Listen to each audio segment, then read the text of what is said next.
Esta es una producción de Grupo Fórmula. Encuentra más contenido como este en radioformula.mx. Noticias, fin de semana, con Jaime Núñez. Bueno, ya estamos de vuelta a las 8 de la mañana con 38 minutos. Es el tiempo del centro del país. Gracias por estar con nosotros en Grupo Fórmula. Ya lo decíamos, radio, televisión, internet. Estamos en redes sociales para que se ponga en contacto con nosotros. Pues oficialmente el día de mañana se reconoce la llegada del coronavirus como el primer caso. Hace un año exactamente lo veíamos muy lejos, veíamos lo que ocurría en otros estados, en otros países a nivel mundial. Lo veíamos muy lejano, recordarán aquellas frases que van a quedar, pues sí, prácticamente para la posteridad, que decían nuestras autoridades y algunos otros especialistas, y todo lo que estaba ocurriendo, un virus sí, ciertamente desconocido. Un año después, ¿qué hemos aprendido? ¿Qué no hemos aprendido?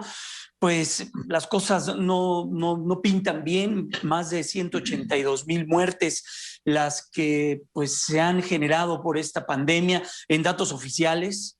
Hay un dato también que está y que conoceremos a lo largo de este mismo año. Me da mucho gusto poder saludar esta mañana al doctor Héctor Hernández Bringas. Él es investigador de la UNAM, un conocedor en todo lo que está sucediendo alrededor de la pandemia y un conocedor alrededor de los números y todas estas estadísticas. Doctor, privilegio poder saludarlo esta mañana de fin de semana. Muy buenos días. El privilegio es para mí, Jaime, de estar contigo y con tu auditorio. Muy buenos días. Oiga, doctor, ¿qué hemos aprendido en un año? ¿Qué estaba pasando hace un año que el mundo ya nos decía y nos alertaba?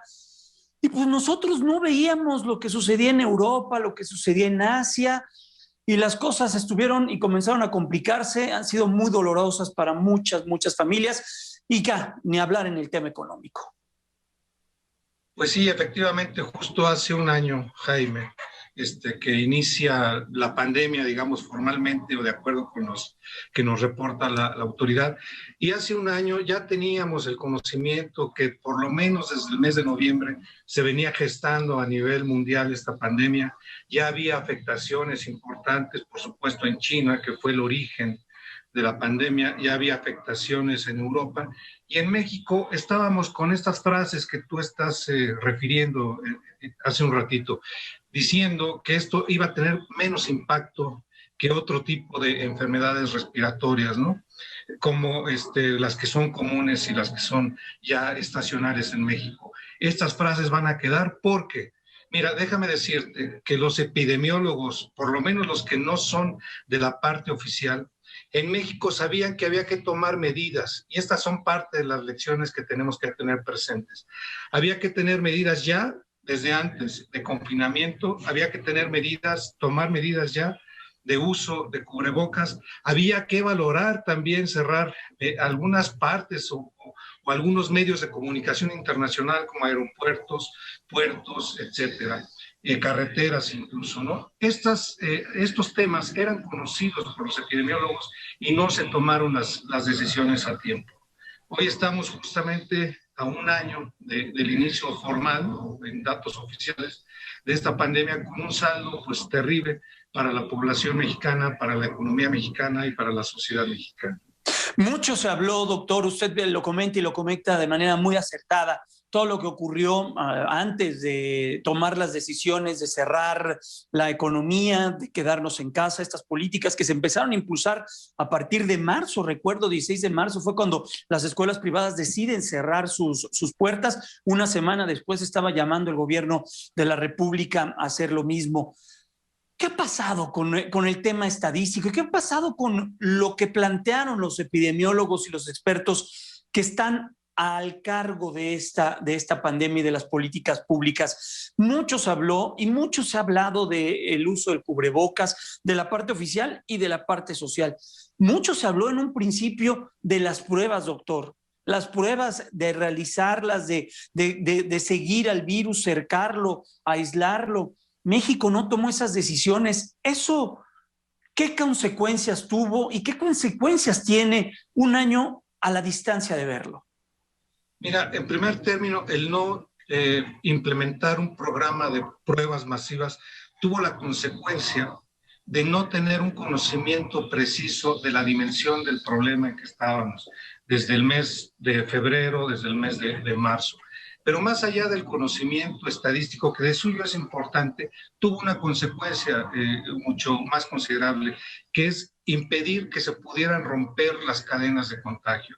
Por eso fue el llamado de la Organización de las Naciones Unidas, en su frase ya célebre de pruebas, pruebas y más pruebas, porque era absolutamente necesario implementar un programa masivo. Hoy en México, lamentablemente, todavía no estamos en esa condición de tomar pruebas masivas. Mira, la Ciudad de México creo que a últimas fechas ha sido ejemplar en la implementación de pruebas masivas, ya en centros comerciales, etcétera, lo que ya conocemos, pero esta es la realidad de la Ciudad de México, que ha sido por lo demás la zona más afectada.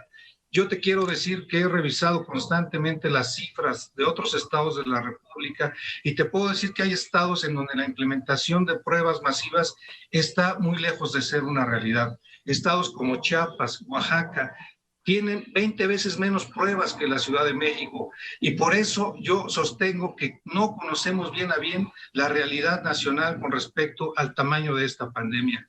Ya en el mes, a fines del año, el Instituto Nacional de Salud Pública, con su encuesta nacional de salud y COVID ahora se llamó, nos hablaba, fíjate, a fines del año, hacia noviembre del año pasado, nos hablaba de que un 25% de la población ya había sido contagiada.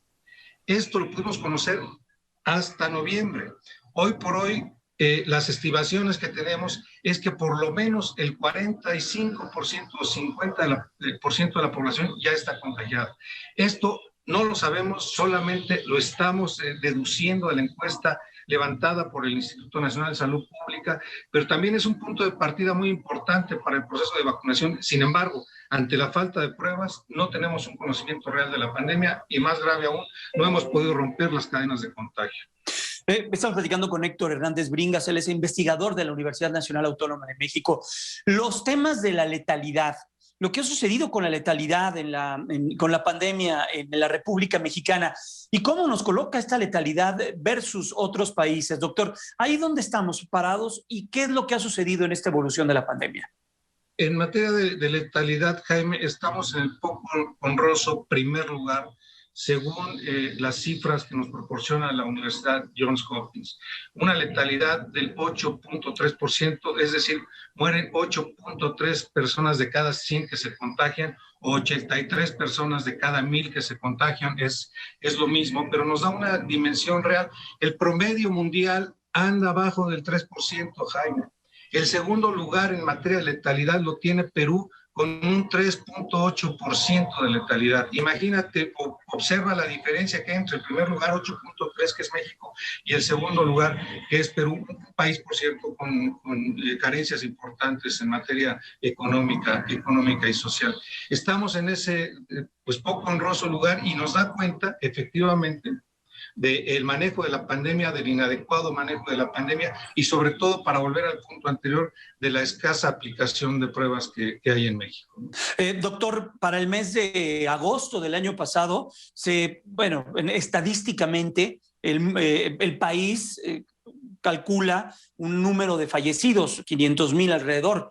Existieron cifras dadas a conocer por el INEGI, que esta cifra se elevaba a 600 y algunos miles más de personas.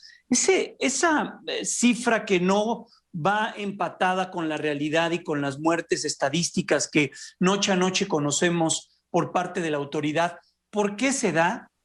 ¿Qué cifra existe negra o oculta de las muertes que se han generado a raíz de COVID-19, estas cifras de neumonías atípicas y todo lo que se conoció hace exactamente un año? Recordemos que así fueron llenadas las primeras actas de defunción. Todo era muy novedoso, no se conocía. Así es, Jaime, ahí tenemos una cifra negra, como tú lo dices, muy importante, y esto ya no solamente lo decimos los analistas que hacemos estimaciones, lo ha dicho una instancia oficial, una instancia del Estado mexicano, que es el INEGI, y cuando saca su reporte hacia este mes de agosto, nos habla ya de un subregistro de muertes directamente atribuidas al COVID del 45%. Es decir, un 45% que habría que agregar. Si esta cifra se mantiene constante, yo creo que habrá de incrementarse. ¿Y esto por qué ocurre? Porque las cifras que nos ofrece la autoridad sanitaria noche tras noche en sus conferencias se refiere principalmente a las muertes ocurridas en hospitales, dejando de lado todas aquellas personas que han fallecido en su casa. Si consideramos este monto de defunciones por COVID directamente atribuibles, estaríamos hablando, al menos según el INEGI, de que habría que incrementar la cifra que se da oficialmente en un 45%.